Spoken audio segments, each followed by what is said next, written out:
गांव में रामू नाम का ईमानदार और मेहनती किसान रहता था। गरीबी थी, पर उसने अपने बेटे रोहन की पढ़ाई में कभी महन, कमी ये नहीं मेरी आने दी। छोटी छोटी बचत और बजट रोहन से लिए हुए बचपन से पैसे हैं, होशियार था तुम्हारी और पढ़ाई रामू की जारी रखना। मेहनत और त्याग देखकर और भी लगन से पढ़ाई करता रहा। पैसे कम होने पर भी रामू दिन रात खेतों में मेहनत करता, सिर्फ इसलिए कि उसका बेटा पढ़ लिख कर बड़ा इंसान बने। जैसे जैसे समय बीतता गया, रोहन ने जिंदगी की परीक्षाओं का सामना किया, शहर में एडमिशन लिया और कड़ी मेहनत से पढ़ाई करता रहा। धीरे धीरे उसकी मेहनत रंग लाए और अंत में वह एक बड़ा अफसर बन गया।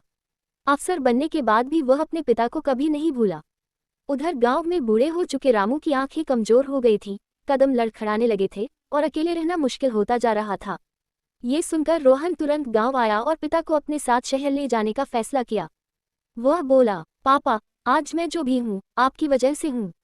अब आपकी जिम्मेदारी मेरी है। शहर में रोहन ने अपने पिता के लिए एक आरामदायक कमरा बनवाया, धूप वाला, हवा वाला, साफ और शांत। सुबह वह चाय बनाकर पिता के साथ बैठता, उनकी दवाइयाँ देता और हल्की टहलने ले जाता। ऑफिस के बाद चाहे वह कितना भी व्यस्त हो, पिता के पास बैठकर उनका हाल चाल लेता, उनकी पुरानी यादें सुनता और उनके पैरों की हल्की मालिश भी करता। ऑफिस में लोग कहते, साहब, इतने बड़े अधिकारी होकर भी आप अपने पिता की इतनी सेवा करते हो। तो रोहन मुस्कुराकर जवाब देता, जो मैं आज हूँ वो मेरे पापा की मेहनत की वजह से हूँ। ये सब देखकर रामू का दिल गर्व से भर जाता था। वह खिड़की से बेटे को देखता, कभी जल्दी निकलते, कभी देर से आते, पर हमेशा उसके पास बैठने की फुर्सत निकालते। एक रात रामू ने बेटे का हाथ पकड़कर कहा, बेटा, तूने जो मेरे लिए किया है वो दुनिया का कोई बेटा नहीं करता।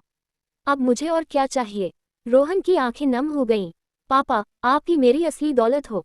समय गुजरता रहा, इतना पर बड़ा रोहन की अधिकारी देखभाल होकर और भी उसके पिता का पिता की प्यार सेवा कभी नहीं कम नहीं छोड़ी। हुआ। रामू को भी ठीक गांव के होता है, वो लोग अपने कहते, बेटे की शक्ति रामू पर काका खुश की रहता है। सबसे बड़ी कमाई उनका बेटा है, जिसने अपने पिता को कभी अकेला नहीं छोड़ा।